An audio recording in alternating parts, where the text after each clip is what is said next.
Great. So here we go. This is a system we've been working on for a couple years, and I got nothing to say. We're going to go right into it. This is a farm. I'm just going to do a minimum of like my farm background here, and then just really get into the system piece. We're like halfway between Northampton and Pittsfield at 1,600 feet, so it's very cold. So I start with a snowy photo. We're on the border of Pocumtuck lands that in like the Connecticut River Valley, and the Mohican lands that would come over from the Hudson Valley. And there's a reason that we're on the border, historical border of a number of lands, which is no one was interested in growing things. We live because it's rocky and high and cold. We're like average 8 degrees colder in the Connecticut River Valley. So it's nice for like seasonal hunting, not great for crops. But the land's cheap. We do 5 acres of vegetables, and most of it at this point is low value storage stuff. Just because I don't have great access to fresh market sales. So I don't have many options if I have like a huge perishable stuff to sell. I don't have enough time to go to markets. We did that briefly, but so it really works for me to grow this stuff, even though it's lower value, grow this stuff and then start my sales season once basically the fields are shut down. We also have a store. Is that my next slide? Yeah, look. Here we go. A couple things that have made this experimentation possible is that we don't have a mortgage. We have very few employees. We have some seasonal people, but mostly it's me and my wife and this couple that we work with. So I'm the only full-time person, but like when things are crazy, it's time to bring in the carrots or whatever, we can all concentrate on that for a couple of days. And then sales-wise, about a third of the sales are direct to the farm store to like people in our little town and neighboring towns. A third of it is hemp at this point, which we just have a little like CBD. Just gets bottled and it goes down to dispensaries or whatever. And a third is wholesale storage veg. And again, that has given us some flexibility to be like, this crop failed, but we still got this thing. So there's got a little bit of room in there again to experiment. And we have no farmer neighbors. So when we do really dumb shit, we don't have to feel super embarrassed because nobody can see, which is really significant. It can be hard to do something new and weird. You got people driving by, and they're like, yeah, what is that? And you're like, I don't know if it's gonna work. So, an odd benefit. A little bit about how we got into tillage reduction. We started with draft horses. I actually just sold the team this spring finally, and I'll kind of get into it, but the further we got into no-till, they basically worked themselves out of the job. But we started with them, and I really think of the fact that they taught me my first important lesson about tillage, which is you're behind this team of working animal muscles. And the more work they do, the more soil they move, you like see it. They sweat and they breathe hard and they get tired, they need breaks. And so you really have an incentive with them to just think about how much you need to do and try to do as little as is necessary, right? Whereas a tractor, you're just like, give it a little bit more. And you kind of, it's a pain in the ass to get up off the seat and go look at what's happening. And you're like, well, just set it kind of deep and make sure it's good enough. They're just the opposite. You're like, can I go 1 inch less deep? They'll probably travel a mile an hour faster and need 1 less break. And I can get done with this whole thing half an hour quicker,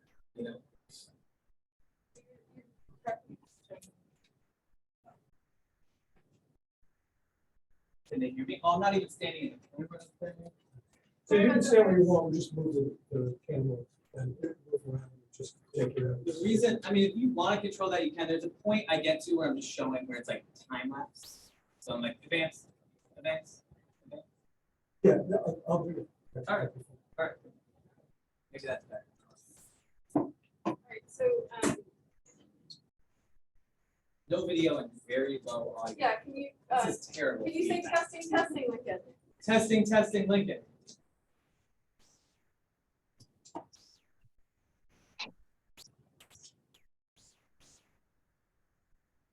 Do they need no video, like no presentation or no this video? Yeah, we just fixed that. One side is. The camera's actually good. Yep. Go better, okay, so, we just need to figure out why. people can't go through. I'm-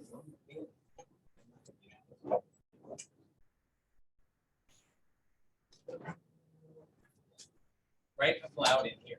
Yeah, you're playing around.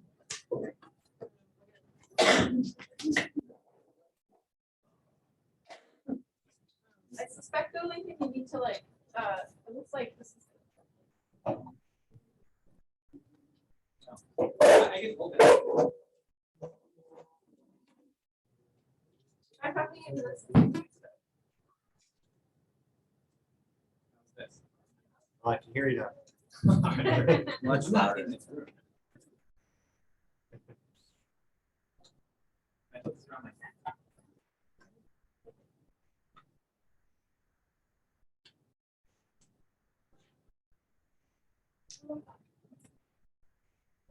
That's great. I can't wear this. So just. What should I do now? Let's see what we come up with. Just keep talking. Yeah, I think we'll keep going. Right. Try to solve it. Richard, can you live transcribe the comments Transcribe into comment. the comment, into the What do you chat, say? and then they'll be right with you. Okay. No, that's good. Yeah. Could actually point this camera at the screen. We're gonna carry on. Yeah, do care. You guys are in the person. I don't mean to be like, you know, but this is weird. All right. So anyway, with the horses, it's kind of like that lesson of like, you can do less, and can you do less, and having that in mind. And I think for everybody who's thinking about tillage reduction, there's this really low hanging fruit. It's just step number one is like, can you do a little bit less, even within your tillage system? So just like not plow as deep, set that disc angle a little less aggressive. Like, can you do those things? Can you play with that? Can you have your harrows up one notch? Like, what are all your systems, and can you like just dial back a little bit? So we were doing that, and then we were doing a lot of cover cropping. What's that? It seems like it. I think so. There, folks at home seem to be having some audio fade in and out issues. It looks like maybe the folks at home aren't seeing either. See the They're logo? now- I'm gonna pulled pull out out the Zoom camera. thing up here, somebody just said it's better. We may actually be fading as well. It was, it wasn't. I have it on. I'm sorry, did you go over your background? Did you come from city roots or any background in farming? Deep dive, or are you gonna go? Is this a new experience for you? Prior to the no I'm mortgage. not, no, I'm not. Yeah, prior to the no mortgage, yeah. Looking at this. My background, I grew up in kind of like suburban, rural, central Jersey. We had some animals and a big garden. So I've like, and we bordered on like preserved land. And so like a huge, I grew up very much like outside and doing all that, and always wanted that to be part of my life. But I wound up teaching high school, going to college, teaching high school, teaching, this is the shortest version, but like teaching nutrition, which kind of led into a class that I was teaching where we really talked about where food came from. When we started talking about agriculture, I was thinking deeply for the first time about agriculture and about this concept. I don't think anybody here was in the first session, but this question that I think has always been most interesting to me, which is like, can we grow food in a way that doesn't destroy the planet? And feeling like the answer is mostly no. And wondering if there was a world where the answer could be yes. And so, yeah, my wife and I kind of left our jobs in New York at the same time. I went to Homestead in central Pennsylvania on a piece of family land. It was out there, really loved it, kind of expanded that to be like a farmer's market style, like size, you know, very small, like probably not more than an acre. Wanted to expand that, wanted to be closer to family. I got cancer. I got better. They paid a shit ton of money to frack that property. We took that money. We sold that property. We bought this farm. That was 2010. That is good. Great for fracking. So then, Yeah, yeah. if you could stand it, I'd actually like to be able to hear because that would be close to this mic, which we think is the one. Sorry. Camera? All right. Video's How's not it? working. No video. Video's not working. They're just seeing that Usually up logo, on the no screen. fun. But they should just see the, aren't they just looking at? Are they looking at They screen share? have a screenshot. Okay. Just advance this one. Yeah. So we see this. All right, so we've been there since 2010. So since we started, I was very interested in soil health, all that stuff, but this was, I thought, we were using forces. I probably took this picture, thinking how cool I was because there's this like winter kill cover of oats and peas over there, and I got my contoured beds. You can't see it, but that thing's like on a slope, and those beds run with the slope. And I've clearly done like a minimum amount of disking to get those beds established. Like bet you, I was like snap that picture, being like, good job. And now I look at that and I'm like, that's dead. That field is dead. There's nothing in that field supporting biology. I don't know what's so great about it. It's better than some alternatives, but it's not like I look at that now, I'm like, that's a lot of bare soil. And it's been bare for a long time.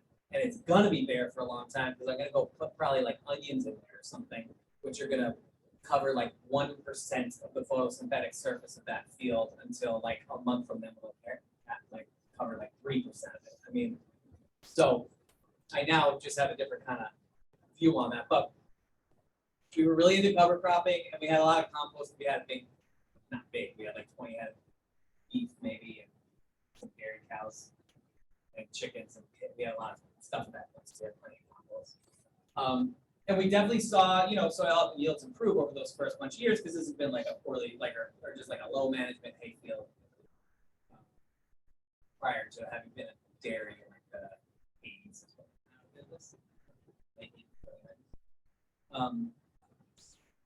And then like, I don't know, 5 or 6 years in, I was like, all right, I'm not seeing improvements. This kind of feels like we've hit, like this is, in our current management system, this is about as good as we can get. And on these slopes that we have, which are not super significant, but like erosion is just always an ever-present problem. And especially as we started getting, as hurricane seasons have been getting worse, and these big movements of the coast of like dumping rains in fall. I used to worry about erosion in spring, and then it started being more of a problem actually. But I didn't know what to do about it, and I really felt like what I knew about tillage reduction stuff at that point was really for small scale growers, and it's not like we're so big, but because we do these storage crops on those acres, it's still like I'm still putting in a half acre of this and a half acre of that, and so it's just not at a scale where I was like, let me put leaf mulch on a half acre, which I can't get my hands on, or let me buy like 500 round bales to cover these couple acres, and so I just was really very dismissive of it.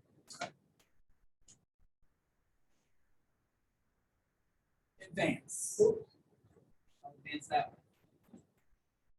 So in 2020, this is my cousin Eupity and my son who's 7. In these years when I had this like these horses and it all looked beautiful and there was cover cropping and it all seemed like it was like very idyllic and lovely, I really had like one main critic. It was my cousin Eupity, and she was born in Thailand, like a devout Thai Buddhist. And she would be like, she didn't like the slaughter for sure, none of that stuff. But she was just critical, like broadly, of the death that was part of my system. So she was the only person who was talking and thinking like this. I mean, she didn't like the weeds that I was killing.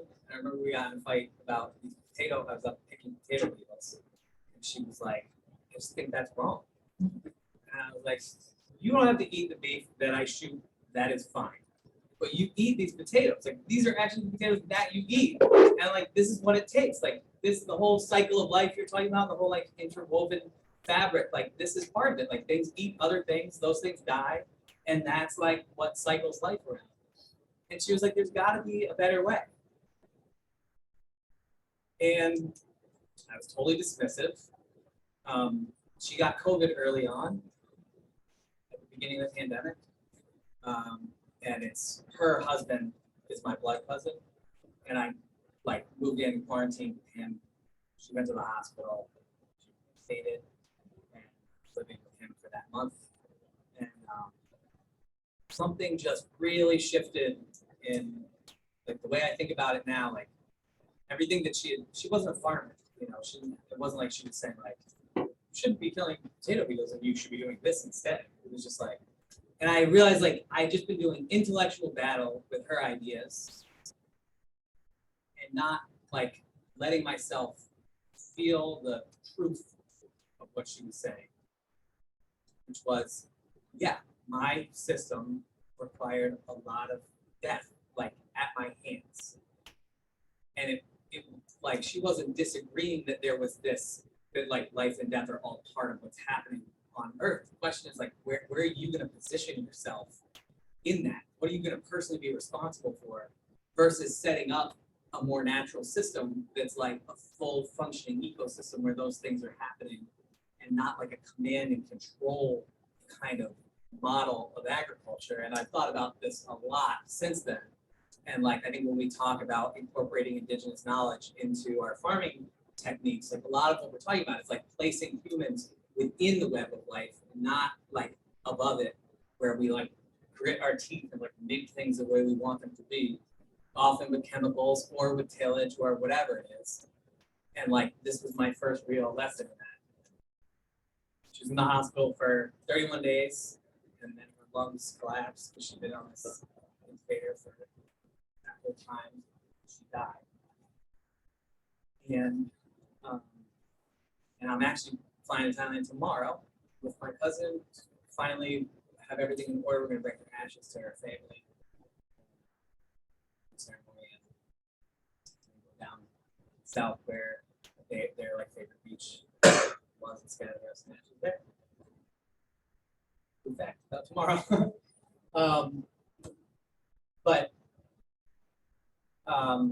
Yeah, I guess in the aftermath of her death, I was just like, I'm gonna try to hold on to this idea, this like feeling that I learned, and really do things differently. And like I was willing in a weird way to just fail like hard at that point. That I think sometimes if you don't get shaken up, like, you know, the question is like, all right, what's my crop plan and how am I gonna pay them this and do the thing, and I just was in a very different zone where I was like, fuck it, it's gonna just be different, and if I fail, I'll just fail. And so we really went like all into some kind of crazy experimentation in 2020. And I sat down, at that point, kind of asking myself, like zooming all the way out, like what does your crop system do? There's more life and less death. So, so the pieces of that are like you're increasing soil health that's the goal. The way you get there is reducing tillage, eliminating erosion, increasing soil organic matter. It would also reduce greenhouse gases because we're part of the whole thing, right? We're responsible for what we put up. And it would increase biodiversity. As far as those two things, I'm gonna try to just say some extra stuff. I'll hope the time works out. As far as reduced GHGs, because I don't think anybody was in my earlier session. Is that true? Anyways, most of you were. Good enough. So since 1850, we've gone from 280 ppm CO2, right, to 420.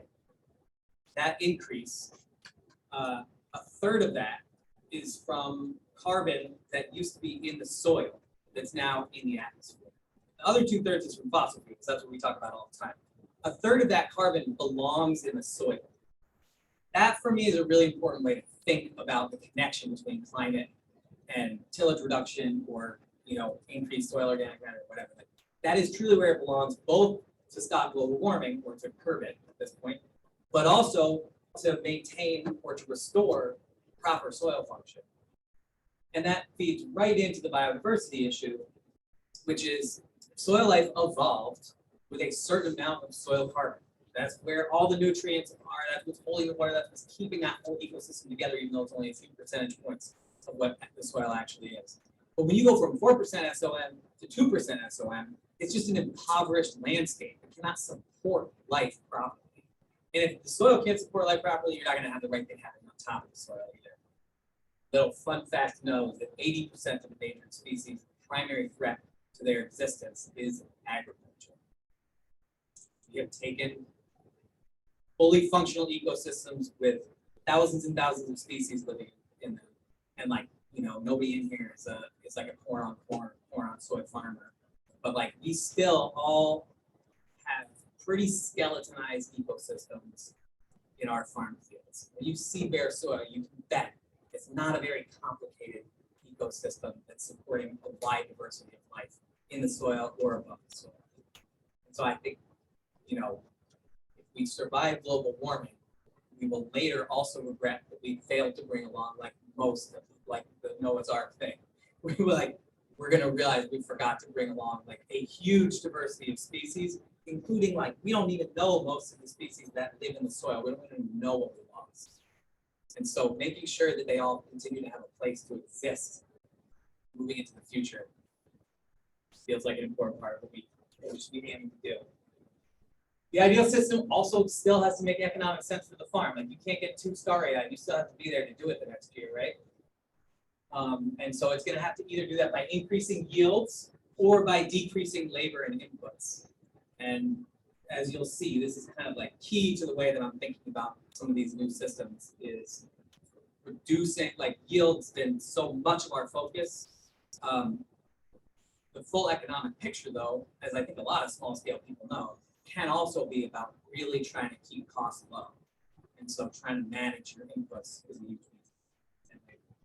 It would also be pleasant. I don't even know where to put this one, but it's as you're sitting down thinking about what do I want this to be like, you're like, I want it to be nice, I don't want to weed because weeding sucks. I don't want to use row cover because it makes me want to cry. I hate mud. It's just you're oh, I'm a farmer. I always have mud up to my knee. It's why? Or what? Is there a way to not have that be part of it? And I want it to be aesthetically pleasing. How it's so nice to have somebody come to the farm in July and they're look at this beautiful. And then it's in April, you're kind of not a great time to visit, Is there a way to and I think there's a huge connection between aesthetics and ecosystem function, biodiversity, whether we have the things we want. There's a reason we feel proud when we feel proud. Crops are healthy, the soil's awake and alive, things are really happening. We have this kind of brief window on normal farms where things are chugging, really up and running. Can we extend that so that it's really beautiful? And then the other thing I was trying to work on is could it be useful to others? Could I be, it's so much freaking work to do this experimentation. I would like it to be something that I can come here and share with people. It might be useful to other people. And importantly, would scale up and scale down. I think there's a lot of no-till solutions that are a pretty good fit for a very specific little situation, which is cool. But I think as a community, we want to be working on solutions where we're yeah, this has wide applicability. Nothing's going to be a silver bullet, but really trying to keep in mind, I'm not just trying to get this to work for my farm, just one little super specific situation. So this is crazy amount. You'll see. I'm not about to. If you think I'm about to be yeah, you can leave that. Because I'm not. But I am excited about this one system, and the way I'm thinking about it now, basically, is all of us involved in no-till tillage reduction, all cool new farming, whatever. We are acting it's we're playing middle school football at recess, and it's the play starts and everybody just runs out to get open. It's completely random. They're just everywhere. Maybe you complete the pass, maybe not. Nobody knows. At the end of the play, nobody's what happened? It's just this is second down. We need a playbook So we're actually working together so that we can like work on problems and solutions together so that when something works or doesn't work, we talk about what happened and we try to use that information to move forward in like a systematic way. I don't even know why I'm saying that, just because it's something I believe, I guess. But it has nothing to do with this slide. Let me pause, actually. Are there any questions or comments? Yes. This is just for later in the conversation, but just about what you said, how we, I just think that's a really interesting comment, like how do we learn from experiments like this? I mean, can we just put a little flag, pin in it. just a little pin in it for, yeah. I think Yes. Maybe talk about it. Great. Okay, thank you. Let's talk about it. How do we learn from it? Cool. So when I sat down and looked at that list, I'm not going to get into it, I don't think. Doesn't look like I'm going to get into it this talk. I tried 5 different no-till systems, basically, and I'm really just going to focus on the one that I like. But it's worth saying, I tried 5, and 2 of them are not good. Like, for me, just didn't work. 2 of them work with, like, caveats, and I still talk about them. But they're like, and this is the one that I like. But, like, just to give you a sense of, like, I think that's a pretty solid failure rate. Can you just tick through what those were, just by shorthand? Rolled ride, too many variables, a little bit too complicated to like run. I had to figure out how to establish it. You actually till to get the ride established. Fall, so is it a no-till? Not really. I don't like tilling and fall anymore. Winter kill covers, loads of peas, various combinations there, tillage, radish, stuff like that. Complicated to get established. You don't know what it's going to look like in spring exactly. A lot of moving parts to that system. Requires tillage to get those cover crops established. Transferred mulch in pasture, very interesting. Not a great use of space. If you're actually making your mulch, you start to like look at how much it takes. It takes 8 acres to mulch 1 acre. That's tough. Hard to mechanize. So it's hand transplanting. It's very slow. Tarps, a kind of flipping tarp system that you know, has a lot of benefits of plastic. You can kind of count on it. It kills stuff. It keeps the soil warm. You can put drip tape under it. It's made out of plastic. So it's made out of plastic. So like the thing I'm not interested in doing is like going to a conference and being like, let me tell you about ways you can use plastic to grow more crops. As like you can talk to any, you know, we cover 30 million acres globally with plastic, with single-use plastic every year. So the last thing we need is one more person talking about how to do that successfully. So, and that's not, I still use it for certain crops. Like I'm not trying to do anybody who has any solutions to anything in this room, great. And, you know, we want to be moving forwards. And yeah, I keep thinking of my kids being like, they eat a lot of the stuff that comes out of that plastic is their favorite stuff. It's early season stuff or it's really heat loving things, brown cherries and cherry tomatoes, whatever. And they're gonna wonder when they're my age why their parents were like allowing microplastics to just like soak into the soil where their food came from. And they're gonna ask me that and I'd be like, I don't know. Because everybody was doing it, I'm not sure. I really feel pretty strongly that that's gonna be the case. And yet, I'm gonna grow in plastic again next year. So, thinking about what my options were, thinking about that kind of like ideal scenario, what choices I had, what I could kind of imagine, drew me back to thinking about something we were already doing, which is undersowing Dutch white clover as an overwintered but annual cover crop. So this photo here is some field corn that we grow. We grow just a little bit of corn. We like grind it for cornmeal in the farm store or whatever. Family, stuff like that. So this corn would have been cultivated, bare soil, and would have been seeded in like late May. Cultivate in late May, cultivate in June, and towards like the very beginning of July, that corn is too tall to cultivate anymore, right? So at that final cultivation, we would go through and broadcast Dutch white clover. And this photo is probably from October. And so you can see you have a perfect 100% beautiful cover. It's great. Again, that corn maybe was already harvested. It just stands there now. I don't have to worry about getting a cover crop established post-harvest. And we really I came to like love that system for almost all my crops.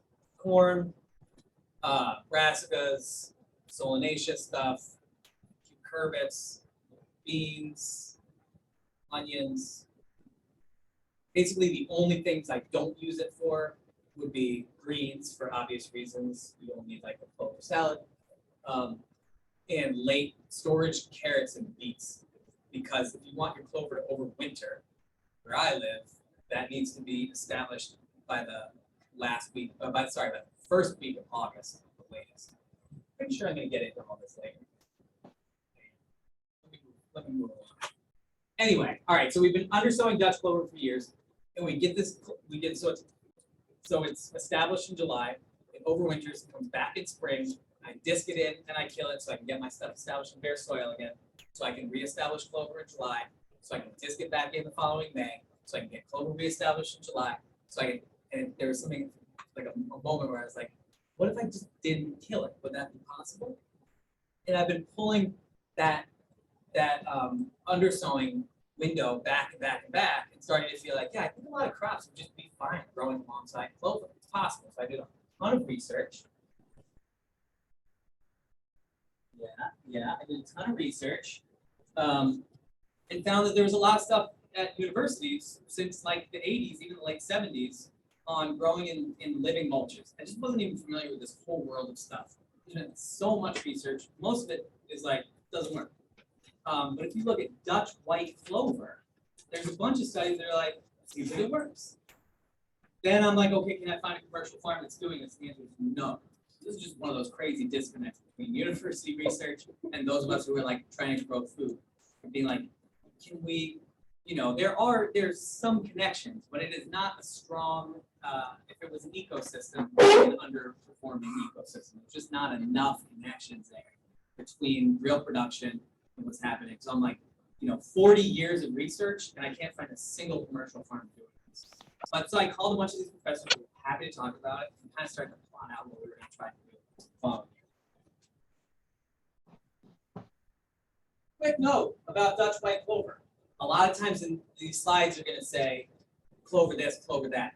In every single case, I'm talking about Dutch white clover, which is the kind of clover you're going to see in your yard, or in an overgrazed pasture, or like where your truck tracks are in your field. It's very. That is my puppy. But he's fluffy. I had white clover once, as a. Really? That's so interesting. It was so cool. Oh, that's cool. No, that's family. Puppy. Yeah.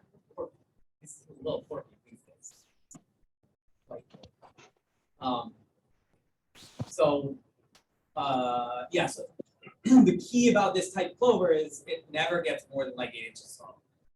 Very, very different even than other white clovers you'll hear, like if there's Alice, there's Rivendell, there's 1,000 types of grazing white clovers that are just taller, having more aggressive plants. So what I like about Dutch white clover is that it's like strikes this balance where it's aggressive enough to suppress basically all weeds. Like you look at that right now, you're like, that is basically 100% Dutch white clover. But it's not so aggressive that it's going to take over your crop. That's really the key with living mulches. It's just like, how do you find that balance where your living mulch is actually doing the weed control that you need it to do if this system's going to work at all, but it's not just like trampling over your plant. And so a lot of the university research was like, and then we grew lettuce and vetch, and you're like, y'all know that's not going to work. That's just going to immediately just like, so what are these covers? And in different climates, there's some subterranean clover and yellow sweet clover, and there's some. Each climate is going to have its potential cover crop. This is the only one I'm familiar with in our area that seems like it has promise and it's widely available seed-wise. I'm sorry, could someone please repeat the comment that the audience made? I used to use red undersown. And it's harder to terminate in spring. I mean, there's good things about it. It's, uses more biomass and fixes more N. But it's harder to terminate in spring.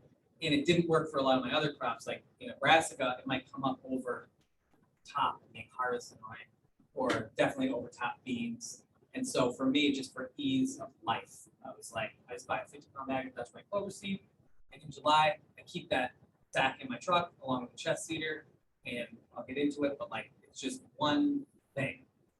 And that way in spring too, I'm like, this field is Dutch white clover. So I'm not like, this section's this section's that. Oh, maybe I'll plant this over there.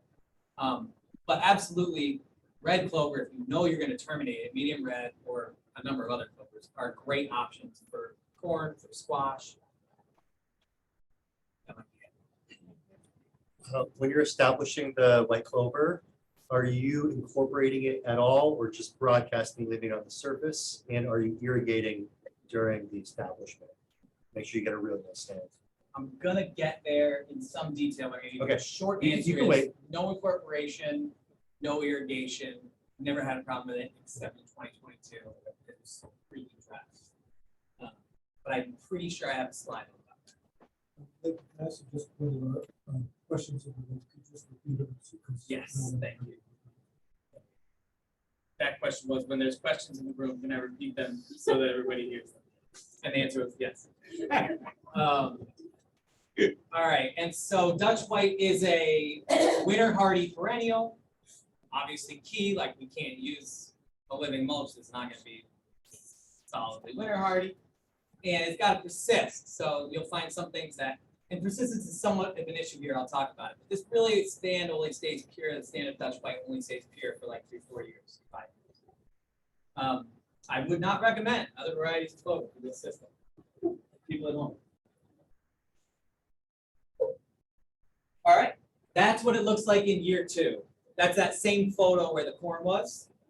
This is the same photo in the following spring. And you can see there's some like corn residue on the surface there. And at this point, in the old days, I would just take the discs out and 2 pretty aggressive diskings, we'll put that under, harrow, shape your beds, you're all done. So one thing that I like about this is you can always decide you're not gonna plant your crop into this as a perennial cover. You can just terminate it pretty easily in any organic system with some tillage, like in the old days. So, to begin with, we were planting into the Dutch white with a cordless drill. That's just like a stock photo from the internet. The bulb auger, which some people have just for like putting tulips in the backyard. It just is a big drill bit, basically. It's going to make a hole. You can buy ones that are 2.5 inches, so 3 inches. So you can just get like a set from like a garden supply place, like 3 different sizes for like. Put it on the cordless drill. You can make a hole. Now we're using this like no-till transplanter setup, just because you can't really like that's fine, but it's slow, and if you get above like a few hundred transplants, it's not great. And so the no-till transplanter has allowed us to really scale this. It has some issues associated with it, but it's basically good. Okay, now we're into just like photos of. Now I just need to prove to people at this point that this system actually works. It's like, what the hell are you talking about? All right, this is the no-till transplanter. If you look right behind here, there's like these cabbage starts getting set in here. I don't think in this talk, because this is geared more towards like trials and experiments. I don't think I get deep into the transplanter, but it is setting them for you, and it's so easy to do that my 3-year-old daughter can do it. You just sit on that seat and put the plant in the little cup as it comes by. So this is storage number 4 cabbage, which is the one I like for selling all winter long into the spring. So that was 616. And you can see it's a little rugged, like it leaves the field a little like torn up. Like, I'm just saying the rugged. So the wheels, that's a pretty heavy machine that's going over the clover in the field. Does that not harm it? So I'll show you, yeah. So here, It's like completely, that's 2 weeks later. Clover is really stands up to like traffic, which is another reason I like it. Have you mown the clover at this point in the season? I Looks pretty short there. I mowed, yeah. Oh, sorry, it says mow clover. Okay, my apologies. Where did it say Oh, that? my bad. I didn't read. No, it's not your fault. The question was, have I mown the clover prior to this transplanting? The answer is yes. I always mow the clover prior to transplanting. At this point, I use a drum mower, which is like a type of hay mower. It's made in Italy. It's rugged, and so you hit stuff in this system that you wouldn't hit in the hayfield, like people's water bottles that they left there last season, like just stuff that gets left around because it's associated with vegetable, like ground pins and whatever. So I wouldn't take a nice fancy hay mower into here if it wasn't built for it and do that. But when we started with the experiments, we're just using a lawnmower, which works just fine. We're just trying to get it down to like an inch. And the clippings, you're just leaving in place, or what are you doing? with them? Clippings, leave them in place. If you're doing this by hand with a cordless drill, it does not hurt to just sort of quickly gather some of those clippings and set them around the base of the transplant, because you have a little bit of bare soil there, and it'll help keep weeds down for the season, but it's not necessary. So, okay, so here we are, that's 6/16. 7/1.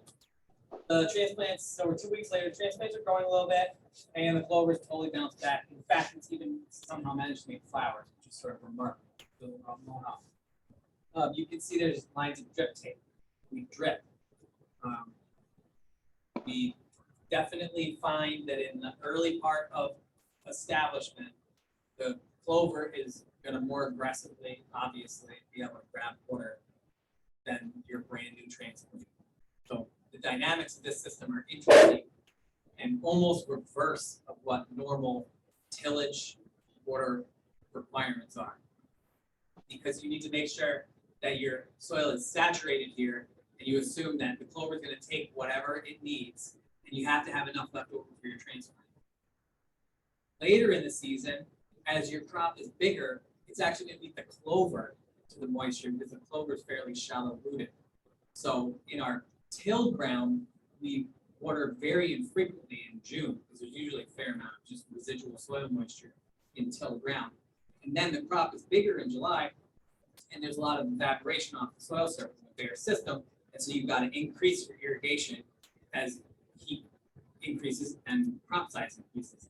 Whereas in this system, we're actually decreasing irrigation in July and August relative to June. So I'm going to study that. We have Sawyer grant so we can really like drill down it. It's not having like data for you. This is just kind of like observational. There's the cabbage in late July, and you're already at this point. You're like, so with cabbage is like a winner in this system. But when it gets to this point, I start to like breathe easy again. Great. There's no way these aren't going to make nice heads. And this year, in the section that I ran, sort of like kind of more official trials on with like different irrigation methods, different fertility regimes. This one was 90 pounds of N per acre, and that was, we usually use compost, but I use like bag chicken, pelleted organic chicken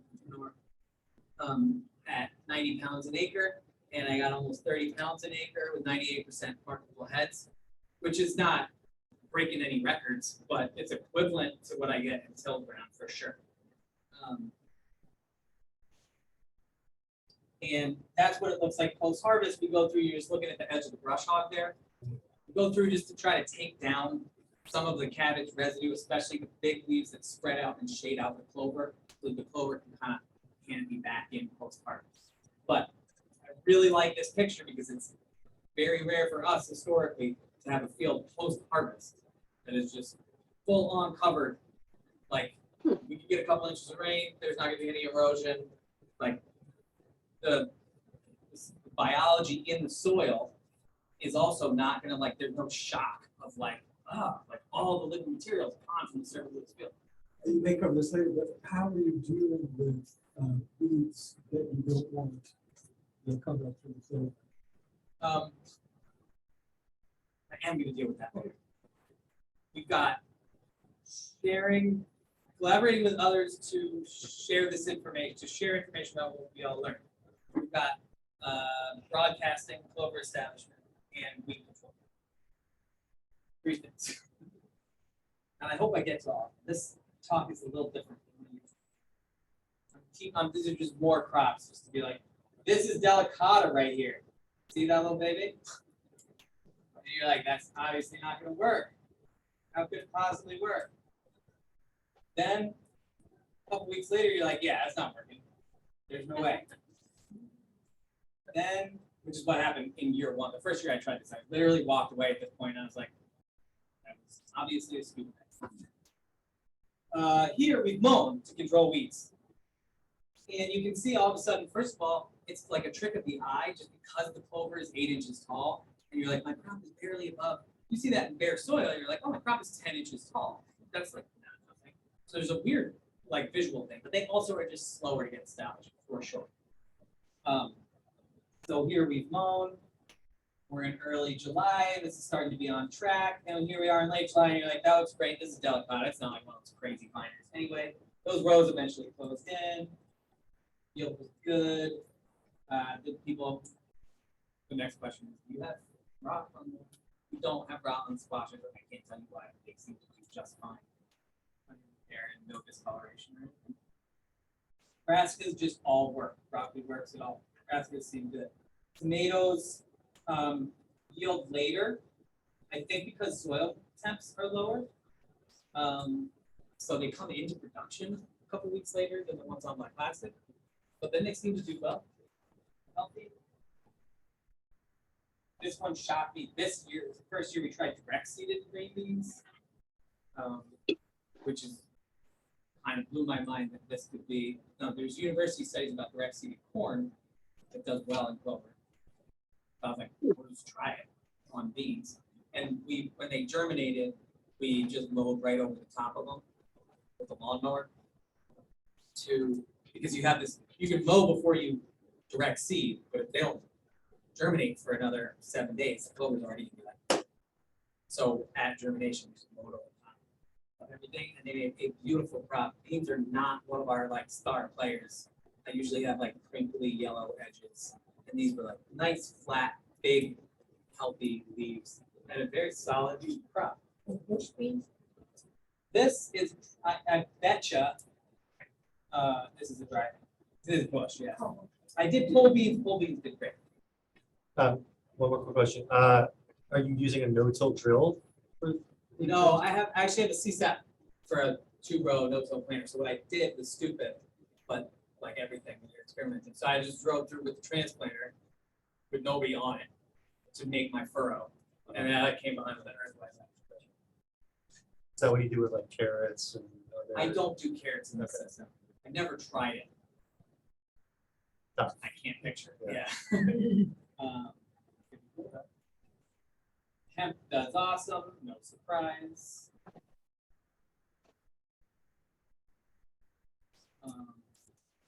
All right, so the upsides.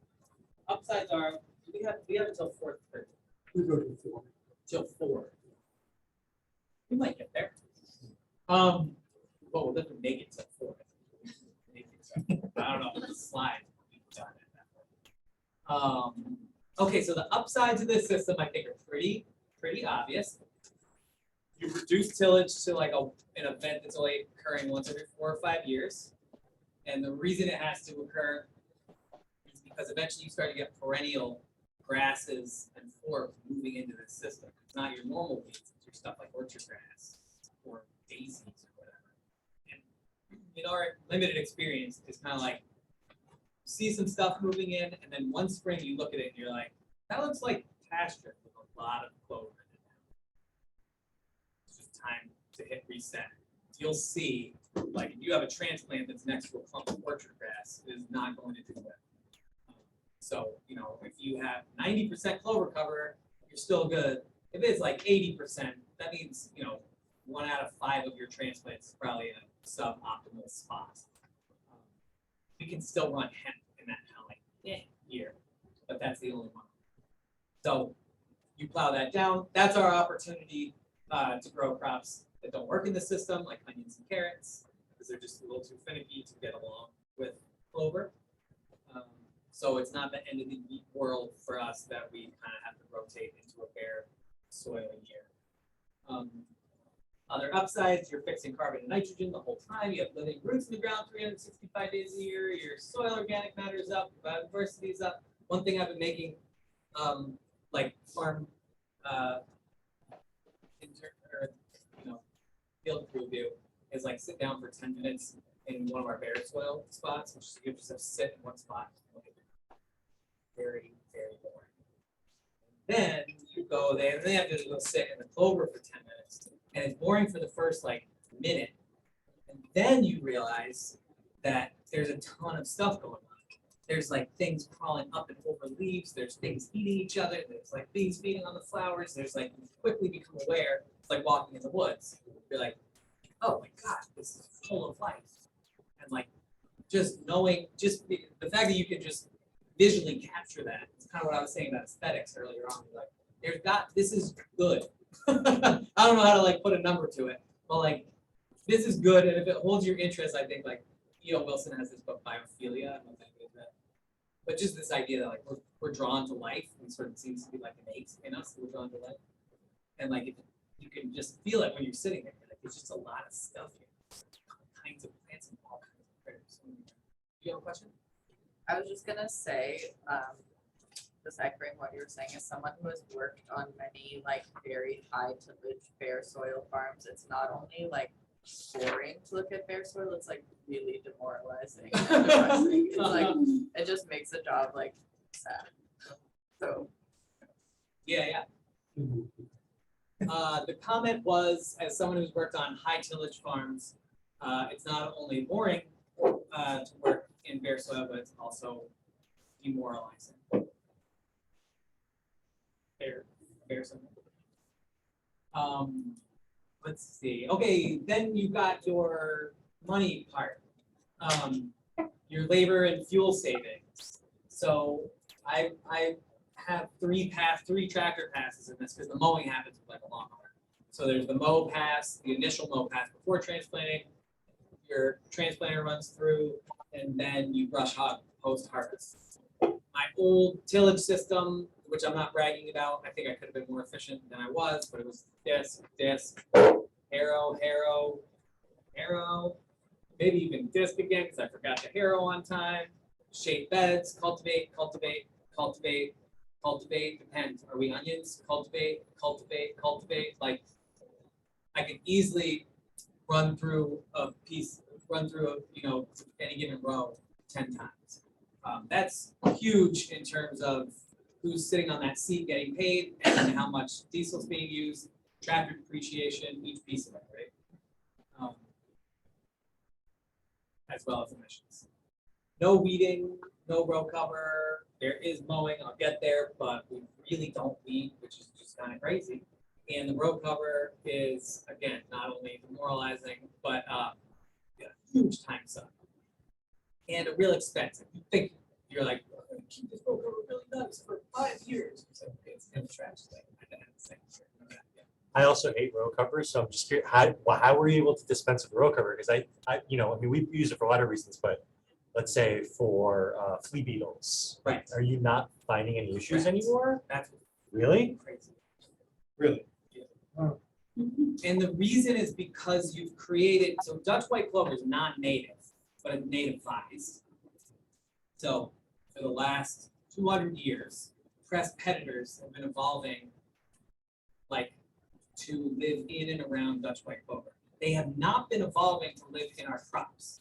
There's just not enough vegetable land for them to even like have those associations.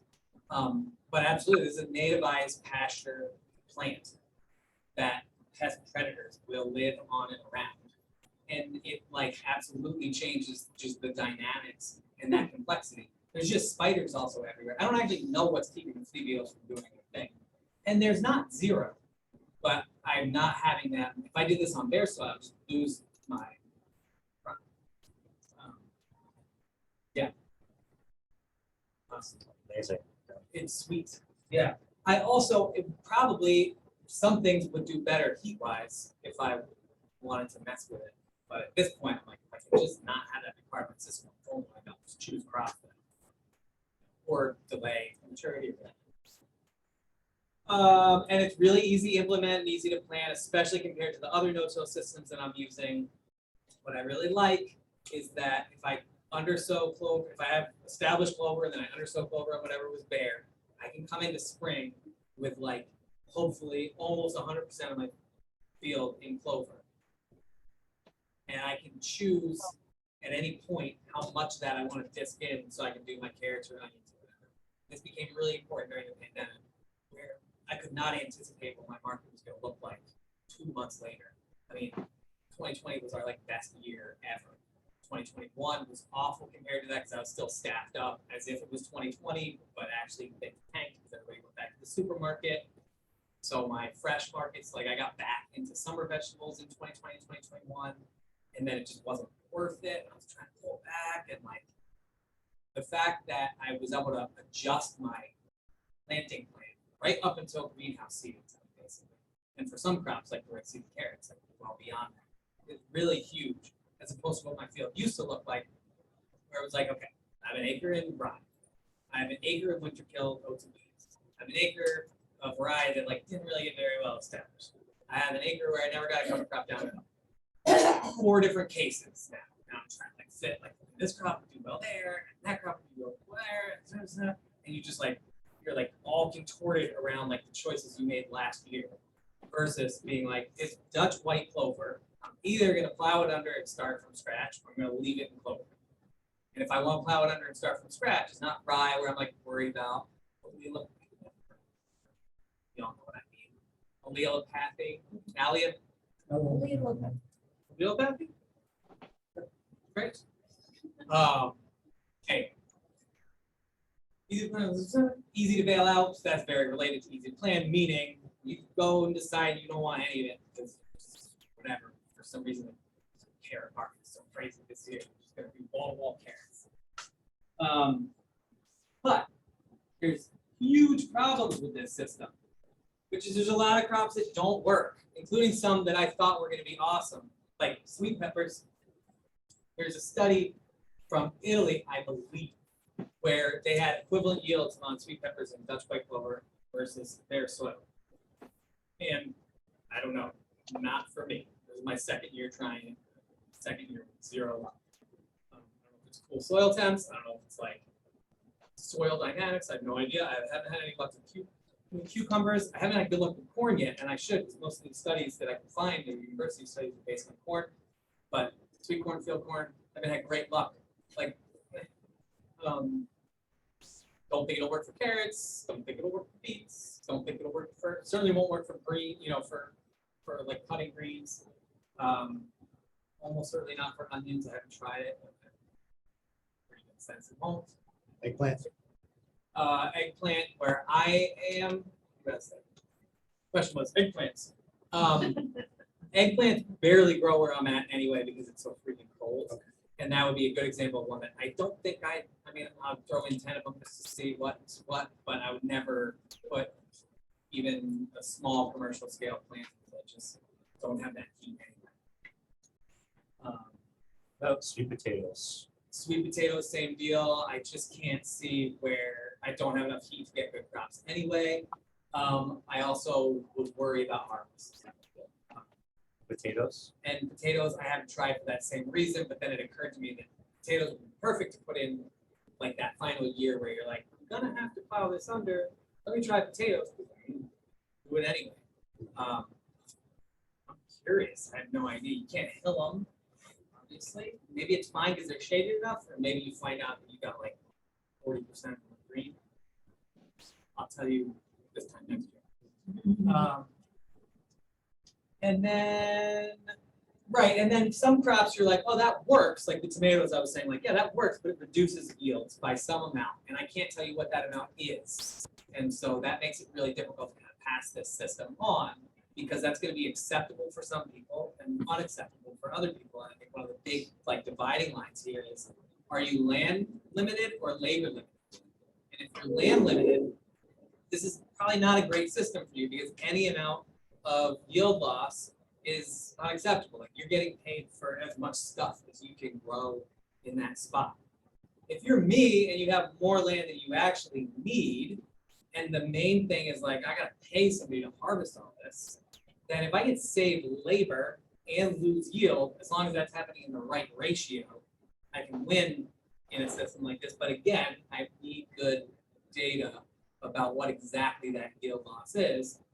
And then you can go plug in what you pay an employee per hour and how much you think they harvest, blah, blah, blah. You could actually like pretty easily come to a conclusion yourself on your own farm. I don't have that great data yet. All of which is to say, there's still so many questions. Which crops are economical? And that answer, again, is going to be different for every farm. Varieties are really weird in this system. Like I have, everybody I'm sure here has their favorite varieties that you go to. You maybe try a couple different ones every year, but mostly like you know what you love and you get that in whatever your system is.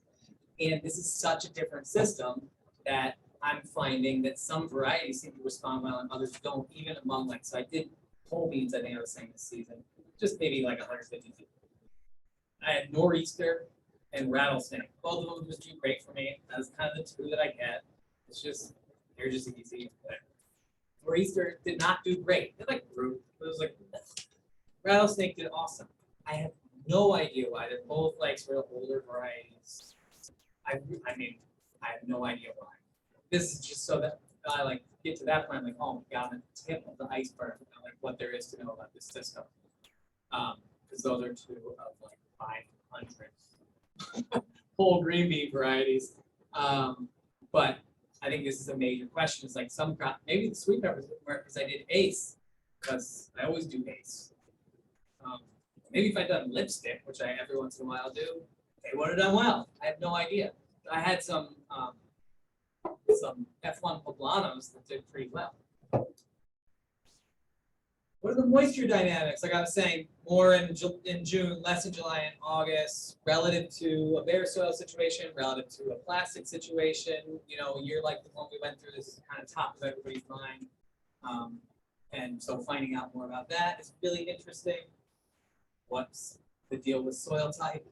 I feel like this is one of the things where everything can fall apart when you're like, I have a sandy loam technically, but I have a lot of rocks and I have 15% clay, so I hold water pretty well. I hold nutrients pretty well. Maybe something like a Hadley loam, that doesn't work at all. So many trials to run. Want to try it? Now I'm moving into part B. All right, so I think there's 4 steps. There's the planting, the undersowing, the transplanting, and the managing of clover and weeds. I got the answers to these 2 questions. Yeah, I'm thinking. So many more questions. Cool. Plan. We're going to start moving fast. The question is, where do you want to run this trial? Where will you be undersowing clover in 2023? These are just things to think about. What crops do you want to grow in clover in 2024? These are the ones I've had luck with. I think these are all good bets. Brassicas, hemp, tomatoes, green beans, squash, summer squash. And so again, the undersowing clover is just a great cover cropping practice. And if you wanted to walk away from this and be like, that system's crazy as hell, I wish it luck, you still might decide that you want to try undersowing Dutch white clover in your cash crops because it's so wonderful.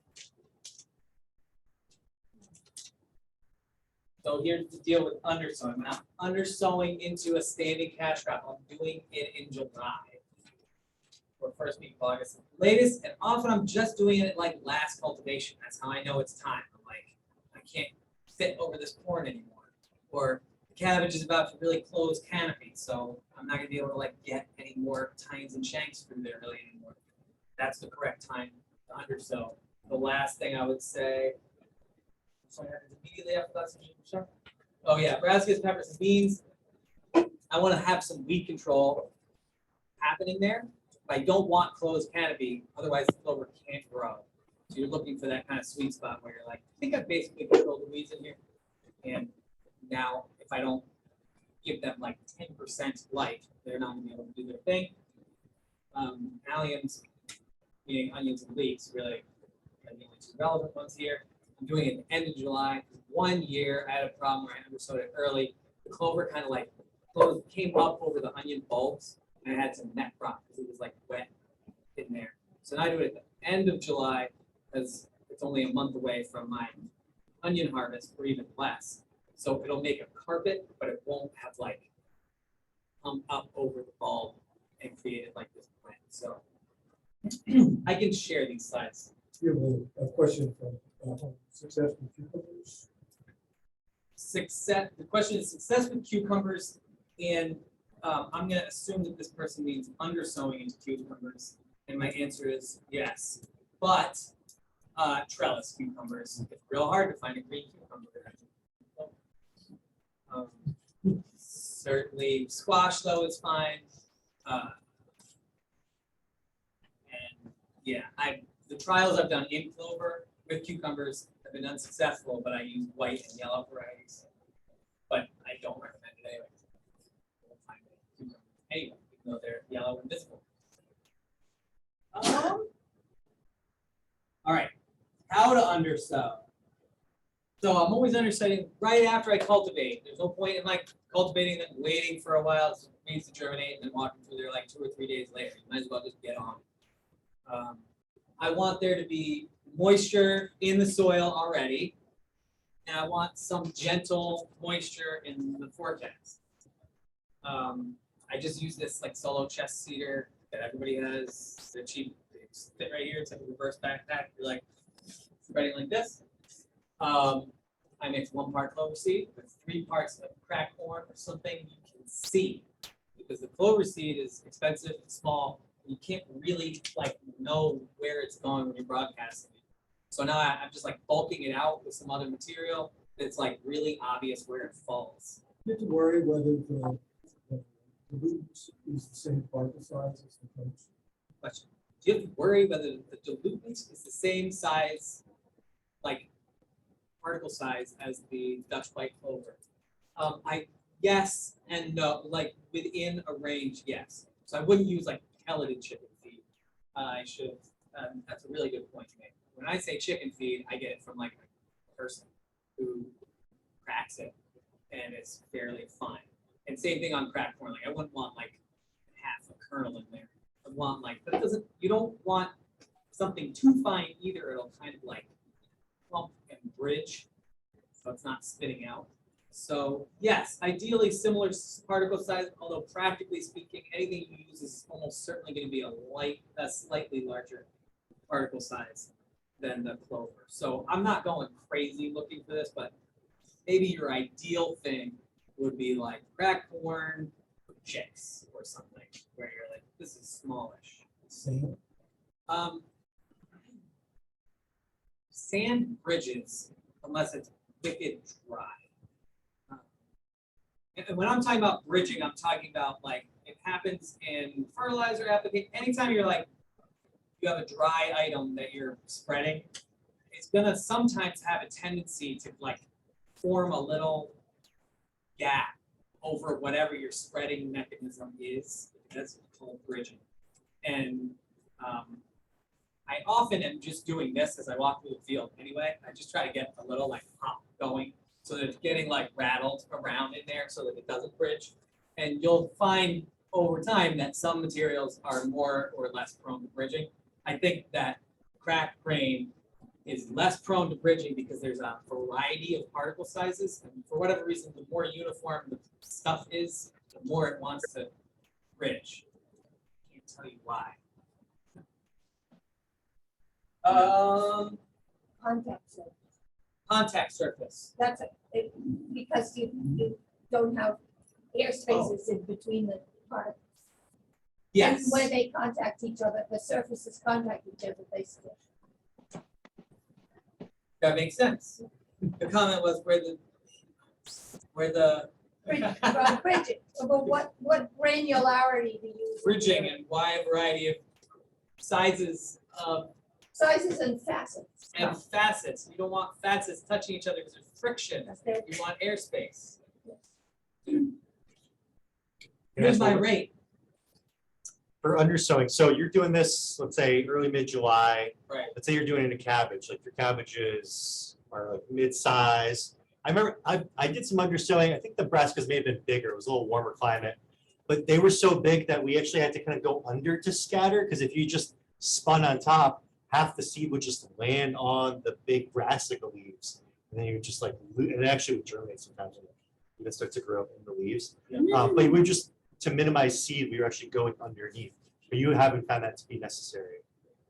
The comment question was, when broadcasting clover seed I forgot I have to into, translate all this. well, it shouldn't be so hard. This is somehow really hard to feel. This is like the fishbowl. We're supposed to like, Right. when broadcasting clover seed into brassicas in particular, which have large leaves, how is it like getting evenly distributed on the soil surface rather than like falling on the leaves? And the answer is it's always a little bit of an issue. And that's why I'm looking for, I definitely want to see, I don't want to be anywhere near full canopy on those things. And it's not going to be perfect.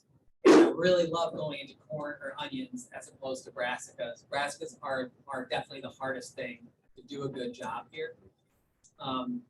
And the one thing I guess I'll say is I might, in certain cases, do more of a dilution of my clover and go through like more aggressively cranking, trying to cover more of an area and get that like lateral spread, and then come back right on the other side of the same bed and do the same thing. So I'm just doing more blasting and hoping for more coverage. I'm really interested in trying to put a solo chest seeder, it shouldn't be that hard, to take the crank off, put it on a wheel that's actually pushed, or ideally on a cultivator, so you go from a tractor, so that it's actually being blasted out like at ground. Fertilizer spreader a little bit. Kind of thing. Right. It has an attachment for a lateral spread. The Earthway has an attachment for a lateral spreader, which might have just changed my life. Really? I think so, That's awesome. yeah. And I think, in fact, they do it for that and for side dressing. Great. That's very cool. Thank you. That's wonderful. That would be awesome. I'm doing a pound of clover per 1,000 square feet, which is crazy. You'll never find anyone else seeding at this heavy of a rate, because that comes out to 44 pounds an acre. My feeling is I want it to work and I want full coverage, and it's vegetables. So like, I don't care if I spend, I'm not trying to save, it's expensive. But for me to go from $150 of clover seed an acre to $100 an acre, it just doesn't matter. It might be the difference between whether I get a good stand or not a good stand. And $50 on an acre of vegetables is not a place to like start like doing that about how you can like skim on this or that. I mean, if you're in like commodity corn and your profit is $40 an acre, fair enough. But like if you're on a per acre basis worrying about $50, start worrying about a whole bunch of other shit. So I think like, let's, really whenever you're like, should I put down more? It's like, yes, put down more. I'm gonna try to make it really simple. The question, did you ever try this on soil that was really degraded to actually improve the soil before you planted in it? Or are you just trying to, I know this is like a mulch for your good beds, but have you ever tried to actually like improve the soil with this method instead of like adding biomass or whatever, like you just do this? The question is, have I ever tried to improve a soil using this method rather than using this method on like an already well-tended kind of acreage? Not really. Like all my trials pretty much been at the home farm. I have clover established now at a lease that has pretty rough ground. And so I think that's a great question. Does Dutch white clover improve your soil on poor ground? Definitely. Does the success of this method, would you be able to get good yields on vegetables transplanted into it? I don't know the answer. Would you be able to get good, maybe the question is like, were you gonna get good yields of vegetables on that ground anyway? Or was it so poor that it wasn't really supporting lots of growth? I'm just weighing like the method of like adding a bunch of biomass over time to improve the soil, or just planting this cover crop to add, you know, to improve like tilth and, you know, green But- or. Right, so the question is like, would it be better to add biomass over time or to use like the Dutch white clover to kind of do that? And I think a lot of that has to do with financial constraints. So Yeah. if you have the money to fallow whatever that acreage is and just do an awesome cover crop mix, put compost down, whatever, like, yes, do that. If you're in a situation where you're like, you know what I can't afford to do is actually give this land what it needs on a per acre basis. And I kind of need to be like getting a little bit of money out of it as I go along. Then the answer is like, yeah, I can see this working, but don't go put in 5 acres. Right. About 15 minutes. Cool. Yes. Just a quick one. It sounds like you've done it with leeks. Does it do away with the need to straw mulch leeks? Just the clover mulch is enough? I don't straw mulch leeks. Oh, you don't? No. What do you do? Nothing? Maybe Bare soil. bare soil? Well, now I have a no-till thing that I do. I don't want to get into it, but no, historically I would have been growing in bare soil. Just in bare soil? Yeah. I But don't this have- works with leeks? What's that? It works with leeks. for Okay. sure. Yeah. You'll have a little, again, harvest, you've got a little more stuff there. It's a little harder to get them out. Just you've got a root, like the leek roots and the clover roots are woven in, so it's already annoying to get a leek out. Yeah. It's a little more annoying. to get a leek out. But yes, it totally works, and it doesn't seem to affect the size of the leeks. or anything. I try to ensure that I'm getting seed underneath the cash crop canopy. That's the question that came up. That's the goal, is to get even coverage over your soil surface.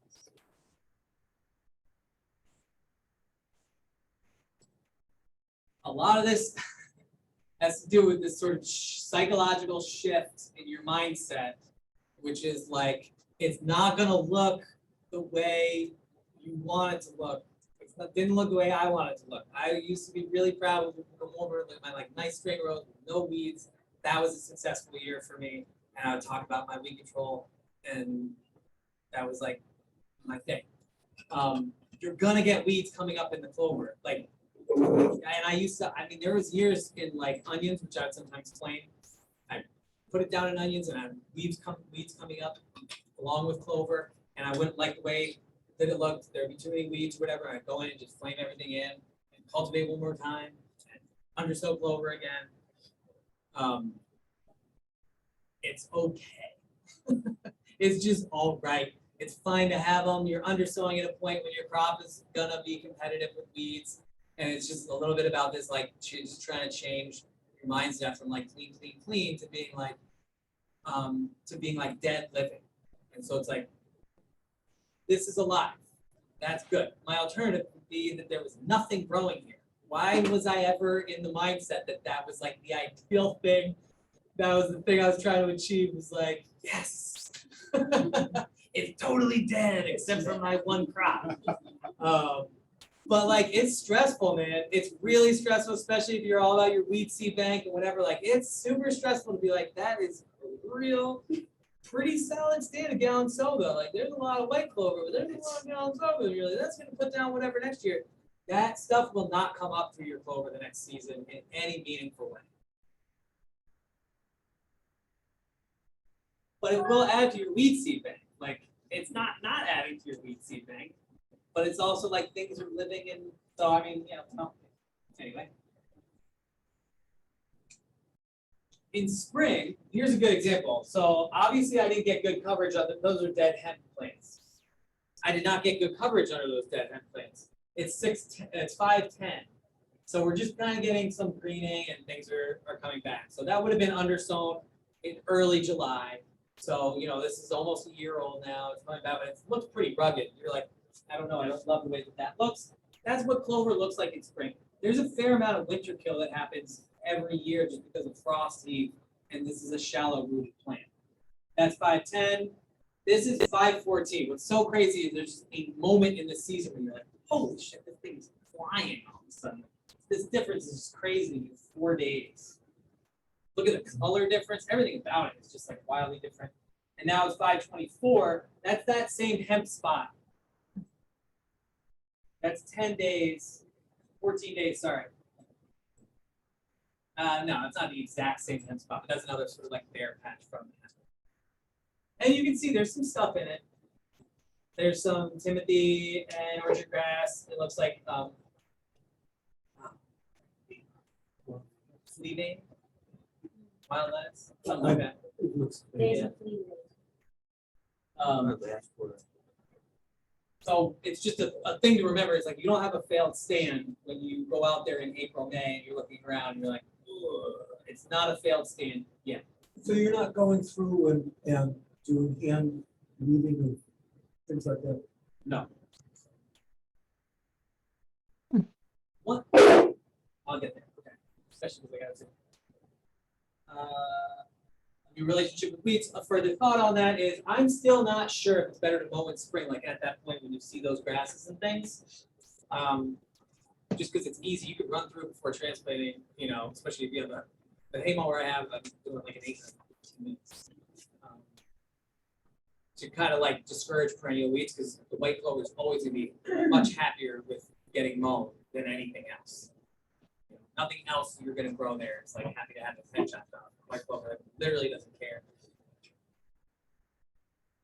The flip side is if you leave it alone until transplanting, you're gonna take a whole bunch of material down and you have almost like a mulch on the surface. And it's more harmful, I think, at that point, kind of to like chop the top off of the grass or whatever. It's got like a lot of energy up there at that point. And so I don't know which is better. Well, maybe it doesn't matter. I've definitely tried it all different ways. Mowing frequently pre-transplanting versus mowing once at transplanting. I guess if I had to suggest anything kind of off the bat, like, don't waste gas. Transplanting. This morning session dealt with 3-point. Here we're going to focus on hand scale trials. So you mow the clover short with the lawnmower, right? It helps to have a deep deck because otherwise it clog up. You make the hole with the ball auger. That's person number one. It's like making a hole. It takes like once you get the hang of it, it's like that quick. Somebody's got a bucket of compost and throws a handful of compost in each hole because the hole's a little bit bigger than the transplant, which is how it is. You can't make it perfect. And there's no loose soil in there really. So you need a little bit of like something to fill it in. It doesn't have to be compost. Like compost. You set the transplant in, you run drip or water it in, and then you need to do whatever you were going to do anyway about fertility. So you can still have your soil tests. Don't imagine the clover is going to do everything for you, especially in year one. When we started, we were just again that at post the whole transplanting thing. That everybody grabs a bucket and you just put like a fat handful of compost on both sides of the transplant. One. Now we're doing the same thing, but with a bucket of chicken manure and obviously not giving it as much. And if you want to be clever about it, you kind of like you weigh what a handful is, so you're in a zone where you can start to be like, that's how many pounds of an acre, give or take, 10 pounds an acre or something. If that makes sense, so you're like, if that's a 3-ounce handful. Do your math and be like, I want to give each plant 1 of those, 2 of those, 3 of those, whatever it is. But it's not so hard to kind of like figure out that thing. And then throw that piece of paper away and figure it out again. Throw it away and figure it out for the 4th time. There's questions in the back. Yes. Do you have any recommendations for like a hand tool that you could use to make a furrow to direct seed into? Because like I want to direct seed, but I don't have a truck. The question was, is there anything that would work as a hand tool for creating a furrow for direct seeding rather than using a tractor? And the issue is you're running a coulter, pizza slicer, which is not that hard. Then you have a ripper tooth. So you really need to get like really taking that strip of clover sod root, and you really need to sort of destroy that in order to go into it. And that single shank, I usually run 6 inches deep. Doesn't need to be quite that deep probably, but like it's work. I don't know. It's more, I don't know how you'd set it up, what cool it would go on, and even then you'd be like, But how I'm much gonna keep area? thinking about it. Well, Horse makes a real whole attachment, not got this acreage. Horse makes a decent one. For pushing. Haas. Haas. The answer is Haas, right? Haas has a pretty nice wheel hoe, and it does have some attachments like this. And I would be surprised work. if it's work. It's work. There you go. It's just work.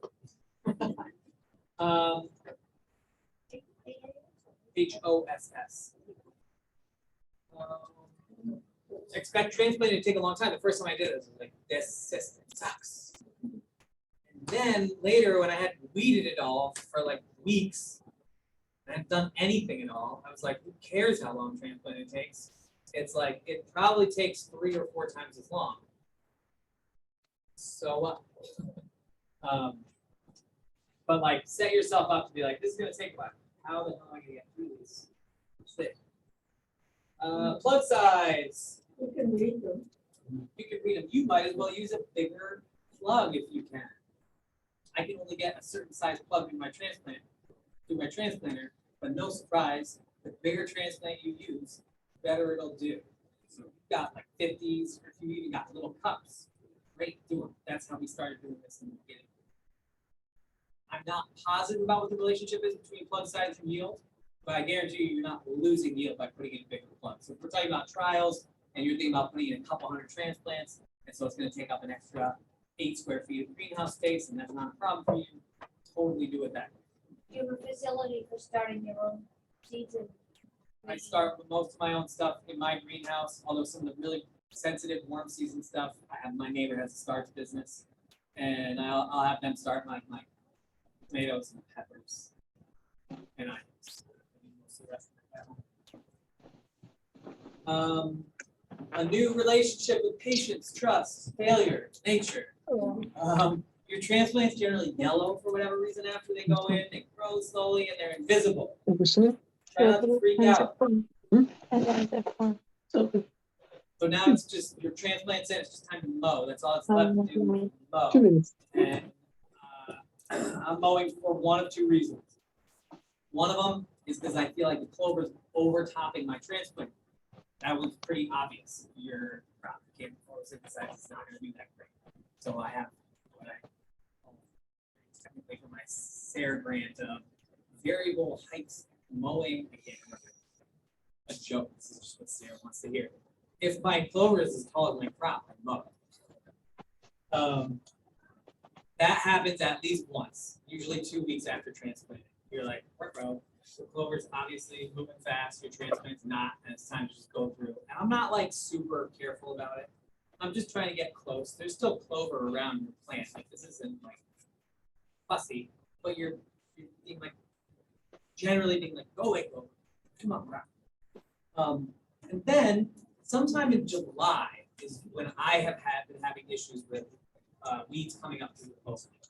Before that, weed growth is slower. Just think about what your field looks like anyway. Weed growth is just slower as it's cooler and accelerates when it gets warmer. Clover growth is the opposite.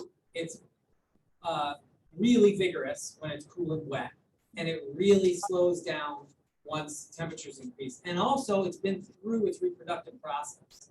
So, like, you're gonna have mature clover flowers and seed, mature meaning dead, like with ripe clover seeds on them. By like mid-June. And so that clover is really starting to like chill out.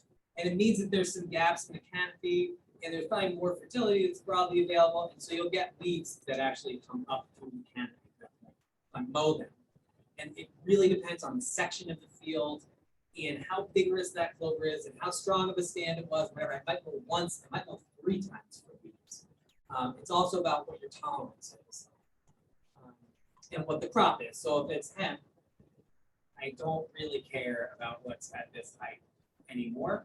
And if it's summer squash and I'm like trying to get down here to harvest a couple times a week, I'll probably run the lawnmower through there a couple times. Good. How to manage those clover, how to manage the clover in the weeds.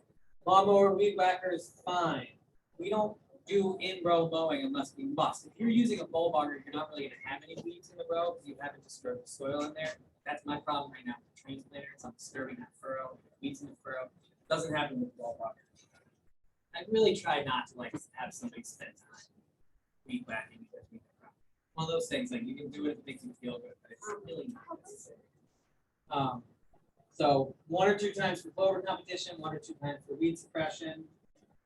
And if you can somehow put the residue down on the ground post-harvest, you're gonna have a much nicer stand of clover the following year. Why is that picture here? Who knows? Looks so nice. And you're achieving beautiful. Achieving beautiful. I mean, you think I had a point in that, but maybe not. Here's another one. Just pictures. I don't know what the point was. Presumably, I was like going to say something profound here at the end. I'll say something. I mean, this is like just that cool diversity that you get sometimes. Just like there's this squash growing like over the pepper. Like how many things are happening right here? There's just so much stuff happening, and there's food at the same time, which is sort of remarkable. Okay, we made it. We're a few minutes over, but sort of this last point is most important. Yes. If we email you, will you send us the slides? You email me, I will send you the slides. PCS Farm Partner at Gmail, which stands for Perennial Clover System, Farm Partner at Gmail. I'm actually starting a nonprofit. I wish I had said a little bit of time. With like a tech friend who believes that money, he just has a sort of fundamental belief that money exists and can be raised for ideas. But yeah, I was complaining to him. I was like, look, if people come up to me after a talk like this, they're like, I'd love to try it. Let me know kind of when you have the kinks worked out. And I feel like this is addressing your point. In order to really move forward and be talking about the same thing, be problem solving together, we need to pay people money so that they can afford to do the right thing or like afford to experiment and like lose. And that's okay. You're not like asking them to bet the farm. And you're covering them for like, everybody's full of excitement right now. It's winter and we're all planning, whatever. But like, we also all know that we don't gather. I'll speak for myself. I run a zillion trials every year, which I don't even remember what the hell they were, where I wrote it down, and I never follow up. And it's like, that's what the season is like. It's freaking crazy. So you need money to be like, oh, I'm paying attention to this because I'm actually getting money to pay attention to this. So what we're basically setting up is teams of 15 people with a technical assistant, with like a team coordinator who provides technical assistance and does data collection. The farmer is responsible for yield data, hopefully labor data. We understand we can't get that. The coordinator is responsible for soil health data, for biodiversity data, for keeping track of when things happen and what the rates were and all that stuff. And doing some problem solving with people as the season goes on. So year 1, when you're establishing clover, is $1,000 payment. Year 2 is the actual trial. We're going to fund side-by-side trials. So whatever your current system is, you do that here, and you do the exact same thing with the clover over there, and we will pay you for any difference in yield. This is a problem for CSAs. I have not solved it. CSAs don't really have a dollar value for what they don't produce. It's kind of like a more like, you're like, I want it to happen. I just need that. I just have to put that in the box. We'll see if we can work around that. It's much easier for me to wrap my head around for people who are retailing or wholesaling, where it's like per pound, that's what I sell this for. If I got 80%, I need X. So that's the idea, and we're just trying to take this idea that I'm very excited about and just see if it works. Maybe this doesn't work. Maybe you just watch an hour and a half of just a guy talking. This is totally possible. But we won't know until we're like, let's get it out there and see if it works in the real world. So I hope you email me if you're interested. I also have these like letters of support that I'm going to stick there. If you don't have time to sign it, I totally understand. If you do, it's just something that I shop around. If I'm talking about you at the state rep, if I'm going to apply for a grant or whatever, I'm like, look at all these farmers who say they're interested, even if actually all they did was put their name And that's it. If you don't want to be part of these trials, or you don't think you qualify, or whatever, I now am just a paid person to talk about Clover. So I'll still just hang out with you on the phone and be like, try this thing or that thing or whatever. So get in touch with me if you want to talk about this. Support sign up. Support sign-up sheets in my back. It'll be hard for us to sign it. I have multiple support sheets. I'd like to get to that. I thank you all very much. Thank you. And that's really good.